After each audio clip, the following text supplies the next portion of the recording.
हाँ, तो आज हम अपन क्या शुरू करने वाले हैं? आज अपन क्या शुरू करने वाले हैं? जनसंख्या घनत्व वृद्धि एवं वितरण। क्या शुरू करने वाले हैं? जनसंख्या घनत्व वृद्धि एवं वितरण, ये चैप्टर शुरू करने वाले हैं। क्लास 12th ज्योग्राफी का। समझ में आ गया? समझ में आ गया। और वन शॉट सीरीज है, मतलब कि एक बार में पूरा चैप्टर आपको समझा दिया जाएगा। समझ में आ गया? समझ में आ गया सर। सबसे पहले जनसंख्या। जनसंख्या का मतलब क्या होता है? जन संख्या। जन मतलब लोग, संख्या मतलब संख्या। लोगों की संख्या को ही क्या कहते हैं? जनसंख्या। समझ में आए? किसी प्रदेश में स्थायी रूप से निवास करने वाले व्यक्तियों की संख्या को क्या कहते हैं? जनसंख्या कहते हैं। समझ में आ गया? जनसंख्या, जन मतलब लोग, संख्या मतलब संख्या, लोगों की संख्या को ही क्या कहते हैं? जनसंख्या। जनसंख्या वितरण। जनसंख्या वितरण, तल पर जनसंख्या का स्थानिक फैलाव क्या कहलाता है? जनसंख्या वितरण कहलाता है। जो जनसंख्या वितरण है वो क्या है? असमान है। जनसंख्या वितरण, विश्व में जनसंख्या का वितरण क्या है? असमान है। विश्व में जनसंख्या का वितरण असमान है। और भारत में सर्वाधिक जनसंख्या वाला राज्य कौन सा है? उत्तर प्रदेश। भारत में सर्वाधिक जनसंख्या वाला राज्य कौन सा है? उत्तर प्रदेश। और आप, अगर आपको केंद्र शासित प्रदेश पूछे, कौन सा पूछे? केंद्र शासित प्रदेश। भारत में सर्वाधिक जनसंख्या वाला केंद्र शासित प्रदेश कौन सा है? तो वो है दिल्ली। और राज्य पूछे तो उत्तर प्रदेश। समझ में आ गया? हाँ सर, समझ में आ गया। अब जनसंख्या घनत्व, प्रति इकाई क्षेत्र में निवास करने करने वाली जनसंख्या कोई क्या कहते हैं? जनसंख्या घनत्व। प्रति इकाई क्षेत्र में निवास करने वाली जनसंख्या को क्या कहते हैं? जनसंख्या घनत्व। मतलब ये एक इकाई क्षेत्रफल है जिसकी लंबाई चौड़ाई सब एक है, और उसमें निवास करने वाली जनसंख्या को क्या कहते हैं? जनसंख्या घनत्व। ये हो गया। हाँ सर, ये हो गया ये। हाँ, अब जनसंख्या घनत्व का क्या देख लेते हैं सूत्र। जो जनसंख्या घनत्व है, जनसंख्या घनत्व किसका सूत्र लिख रहे हैं? जनसंख्या घनत्व का। तो ये लिख लिया, हाँ से लिख लिया। जो जनसंख्या घनत्व है, क्या है? जनसंख्या घनत्व। जनसंख्या घनत्व लिखा अपन ने, और जनसंख्या घनत्व में अपन ने क्या लिखा? जनसंख्या को भी लिखा, हाँ सर लिखा। ये ऊपर अपन ने क्या लिखा? जनसंख्या घनत्व। जनसंख्या अपन ने इधर लिखा, तो जनसंख्या को अपन क्या लिखना है? इधर ऊपर लिखना है। जनसंख्या को अपन ने इधर लिखा, तो जनसंख्या को अपन को क्या करना है? इधर भी ऊपर लिखना है।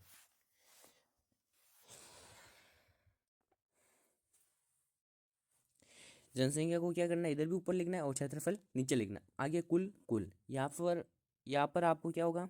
यहाँ पर आपको क्या होगा? कंफ्यूजन होगा, इसलिए यहाँ पर ध्यान से देखना। देखो, जनसंख्या को कहाँ लिखना है? ऊपर लिखना है, क्षेत्रफल को नीचे लिखना है। समझ में आ गया? कुल जनसंख्या बटे कुल क्षेत्रफल। क्यों जनसंख्या को ऊपर क्यों लिखा? क्योंकि अपन ने इधर भी जनसंख्या लिखा था, जनसंख्या घनत्व। तो जनसंख्या इधर भी लिखा था अपन ने, तो जनसंख्या को इधर भी क्या लिखना है? ऊपर लिखना है, और क्षेत्रफल नीचे लिखना है। समझ में आ गया? तो सूत्र क्या हो गया? जनसंख्या जनसंख्या घनत्व जनसंख्या घनत्व बराबर कुल जनसंख्या बटे कुल क्षेत्रफल। समझ में आ गया? हाँ से समझ में आ गया। ये हो गया आपके। अब आगे चलो, देखिए। अब आगे, भारत में सर्वाधिक जनसंख्या वाला भारत में सर्वाधिक जनसंख्या वाला राज्य कौन सा था? कौन सा था? आपने देखा था। भारत में सर्वाधिक जनसंख्या वाला राज्य कौन सा था? उत्तर प्रदेश। कौन सा था? उत्तर प्रदेश। परंतु सर्वाधिक जनसंख्या घनत्व वाला राज्य कौन सा है? बिहार। कौन सा है? बिहार। और बिहार का जो घनत्व है वो कितना है? 1 1 0। 1 1 कितना होता है? 2। तो यहाँ पे 2 लिखना है। 1 1 2, और बीच में आपको जीरो लगाना है। तो ये कितना हो गया? 1102। 1102। और Uttar Pradesh, sorry sorry sorry, Uttar Pradesh Uttar Pradesh क्या था? सर्वाधिक जनसंख्या कहाँ की थी? उत्तर प्रदेश की। और जो अरुणाचल प्रदेश है, अरुणाचल प्रदेश की क्या है? न्यूनतम जनसंख्या घनत्व है। क्या है न्यूनतम जनसंख्या घनत्व? किस राज्य का? अरुणाचल प्रदेश का। समझ में आ गया? हाँ समझ में आ गया। और कितना है? 17%। सॉरी, 17% नहीं, 17। जनसंख्या घनत्व कितना है? अरुणाचल प्रदेश का जनसंख्या घनत्व कितना है? 17। समझ में आ गया? हाँ सर, आ गया। और केंद्र शासित प्रदेश देखिए तो सर्वाधिक जनसंख्या घनत्व किसका है? दिल्ली का। और न्यूनतम देखिए तो अंडमान निकोबार का। न्यूनतम किसका है? अंडमान और निकोबार का। समझ में आ गया? समझ में आ गया। जनसंख्या वृद्धि जनसंख्या वृद्धि किसे कहते हैं? किसी भौगोलिक क्षेत्र की जनसंख्या के आकार में एक निश्चित समय समय समय में एक निश्चित समय में होने वाले परिवर्तन को क्या कहते हैं? जनसंख्या वृद्धि। क्या कहते हैं? जनसंख्या वृद्धि। या देखो, इस डायग्राम से आपको पूरा समझ में आ जाएगा। यहाँ पर क्या है? कुछ जनसंख्या है, कब की? 2000 की। ये भौगोलिक क्षेत्र एक ही है, बस क्या है? समय अलग अलग है। यहाँ पर कितनी जनसंख्या है? 10 लोग यहाँ पे रहते हैं। और 2025 में यहाँ पर कितने लेके हैं? 2025 में यहाँ पर कितने लोग रहते हैं? 1000। समझ में आ गया? समझ में आ गया।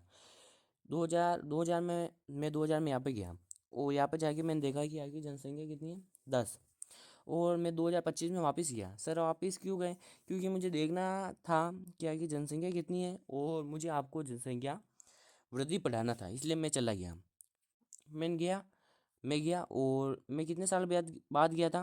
25 वर्ष बाद। तो समय अंतराल कितना हो गया? 25 वर्ष का। और जनसंख्या में वृद्धि हुई है कि नहीं हुई है? हुई है सर। और ये वृद्धि धनात्मक भी हो सकती है, धनात्मक मतलब पॉजिटिव भी हो सकती है, और नेगेटिव भी हो सकती है, ऋणात्मक भी हो सकती है। यह 10 का 1000 हुआ है, यहाँ यहाँ 1000 का 10 भी हो सकता था। समझ में आया? यह 10 का 1 भी हो सकता था। ऋणात्मक भी हो सकती है और धनात्मक भी हो सकती है जनसंख्या वृद्धि। समझ में आ गया? समझ में आ गया। अब इस परिभाषा को वापस पढ़ो। किसी भौगोलिक क्षेत्र की जनसंख्या के आकार में एक निश्चित समय में होने वाले परिवर्तन को क्या कहते हैं? जनसंख्या वृद्धि। समझ में आ गया? हाँ सर, समझ में आ गया। अब जो भारत की जनसंख्या है, उसके उसके अंदर कुछ मतलब कि कुछ फैक्ट हैं। भारत की जनसंख्या के कुछ फैक्ट हैं। जैसे कि भारत की जनसंख्या के फैक्ट हैं कि भारत की पहली जनगणना कब हुई थी? तो कब हुई थी? 1872। कब? 1872। और पहली संपूर्ण जनगणना कब हुई थी? 1881। कब हुई थी? 1881। और विश्व की कुल जनसंख्या का 17.5% भाग कहाँ रहता है? भारत में रहता है। समझ में आ गया? समझ में आ गया। भारत की जनसंख्या वृद्धि दर, और दशकीय वृद्धि दर कितनी है, और वार्षिक वृद्धि दर कितनी है? दशकीय मतलब 10 साल की, और वार्षिक मतलब 1 वर्ष की। 1.64 किसकी है? वार्षिक वृद्धि दर। और 17.64 किसकी है? दशकीय वृद्धि दर। किसकी? भारत की। समझ में आ गया? हाँ सर, समझ में आ गया। अब दो जनसंख्या वृद्धि दर होती है, एक प्राकृतिक, एक कृत्रिम कह लो, वास्तविक कह लो, दोनों नाम इसकी है। और जो प्राकृतिक होती है उसमें क्या होता है? जन्म दर माइनस मृत्यु दर। क्या होता है? जन्म दर माइनस मृत्यु दर। क्या होता है? जन्म दर माइनस मृत्यु दर। जन्म दर माइनस मृत्यु दर ये कौन सी होती है? प्राकृतिक वृद्धि दर। प्राकृतिक वृद्धि दर। अगर कृत्रिम या वास्तविक देखें तो इसमें जन्म और मृत्यु तो होगा ही होगा, प्लस आप्रवास माइनस उत्प्रवास। आप्रवास मतलब कि ये कोई स्थान है, ये स्थान है, क्या है? ए स्थान है, ये बी स्थान है। यहाँ से कुछ लोग बी स्थान की ओर जा रहे हैं। क्यों? क्योंकि यहाँ पर शिक्षा की सुविधाएं अच्छी है। ये लोग क्या है? स्टूडेंट है। क्या है? स्टूडेंट है। और पढ़ने के लिए कहाँ जा रहे हैं? बी स्थान पर जा रहे हैं। ये लोग कहाँ जा रहे हैं? बी स्थान पर जा रहे हैं। कौन लोग? ये ए स्थान वाले लोग कहाँ जा रहे हैं? बी स्थान पर। जहाँ पर ये जा रहे हैं इनके लिए ये क्या है? आप्रवास। और जहाँ से ये गए इनके लिए ये क्या है? उत्प्रवास। समझ में आ गया? समझ में आ गया। इसको भी इसमें जोड़ा जाता है।